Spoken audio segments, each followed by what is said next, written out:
Hello বন্ধুরা, আজকে আরেকটা মিনি ব্লগ নিয়ে চলে আসলাম। আশা করি আপনাদের অনেক অনেক ভালো লাগবে। তো এদিকে দেখুন, আমি সকাল সকাল ঘুম থেকে উঠে চোখ মুছতেছি। এখন প্রায় বাজতেছে 8টা। আমাদের বাড়ির উঠোনের বেল গাছটা দেখুন কত বড় হয়েছে। আর এটা হচ্ছে বেলি ফুল গাছ, আরগুলো রয়েছে অপরাজিতা ফুল। একটা ফুলও কিন্তু রাখিনি। দেখুন সকাল সকাল মানে ভোরে উঠে সব ফুল নিয়ে চলে যায়। আর এগুলো হচ্ছে আমাদের বাড়ির তুলসী গাছ।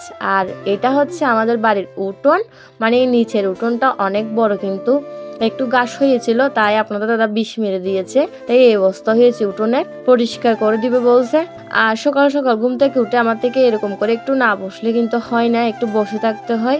একটু বসার পর চলে আসলাম বেসিং এর কাজগুলো শেষ করতে করতে আদিত্য ঘুম থেকে উঠে পড়ে। এই যে আমার ছেলের চোখগুলো একদম ফুলা ফুলা হয়ে গিয়েছে। ও উঠতে কিন্তু অন্যদিকে আমি চা করে ফেলেছিলাম।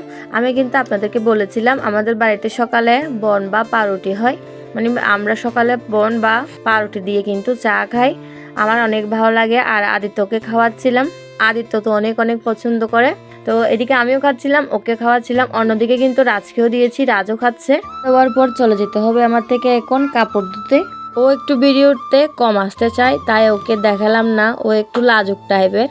এই ভিডিওগুলো কিন্তু অনেক আগে আমি করে রেখেছি, মানে একদম সময় পাচ্ছে না, তাই আজকে সময় পেয়েছি, ভাবলাম ব্লগ ভিডিওটি এডিট করে ছেড়ে দিই। তাই এডিট করতে বসে পড়লাম। আপনারা তো এই ভিডিওটি দেখেছেন, আমি ছেড়েছি অনেক আগে ছেড়েছি। তো চা খাওয়ার পরে একটু চলে আসছিলাম উঠোনে আদিত্যকে নিয়ে।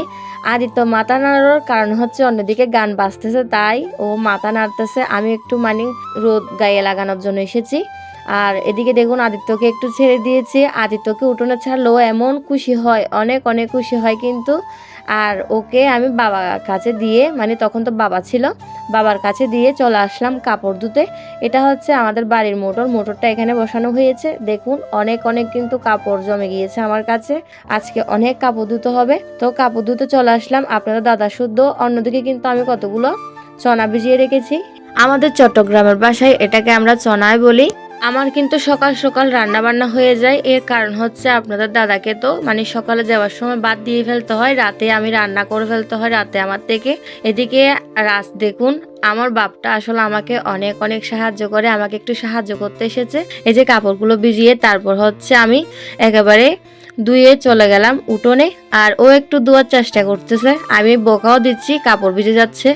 আর এদিকে আমি ধুয়ে তারপর কাপড়গুলো শুকাত দিতে চলে আসলাম। আর রাস্তা আমাকে একটু সাহায্য করবে, আমি শুকাত দিচ্ছি আর ও নিয়ে নিয়ে দিচ্ছে আমাকে। এই যে দেখুন, আর ও একটু মাঝে মাঝে নাচতেছে। দেখুন নাচার কারণ হচ্ছে আমাদের বাড়ির পাশে সাউন্ড বক্স বাজছিল, এই জন্য নাচতেছে। ওই দিন ছিল কিন্তু আমাদের অন্নপ্রাশনের নিমন্ত্রণ, মানে এই সমস্ত কাজগুলো করে আমার থেকে অন্নপ্রাশনে যেতে হয়েছিল। আর আদিত্যকে নিয়েছিল বাবা, মানে বাবা দেখছিল। তখনই কিন্তু বাবার থেকে অনেক খারাপ লাগতেছিল, আমরা আসলে বুঝতে পারিনি। এদিকে দেখুন আদিত্য নাকি মোবাইলটা নিবে, মোবাইল নিয়ে ভিডিও করবে। কি যে কান্না, মানে কান্নার রোল বসিয়ে দিয়েছে একদম। তো বন্ধুরা, আজকে এই ছোট্ট ব্লগ ভিডিওটি কেমন লাগলো অবশ্যই কিন্তু আমাকে কমেন্ট করে জানাবেন। আজকের মতো কেন রাখি, সবাই ভালো থাকবেন, টাটা।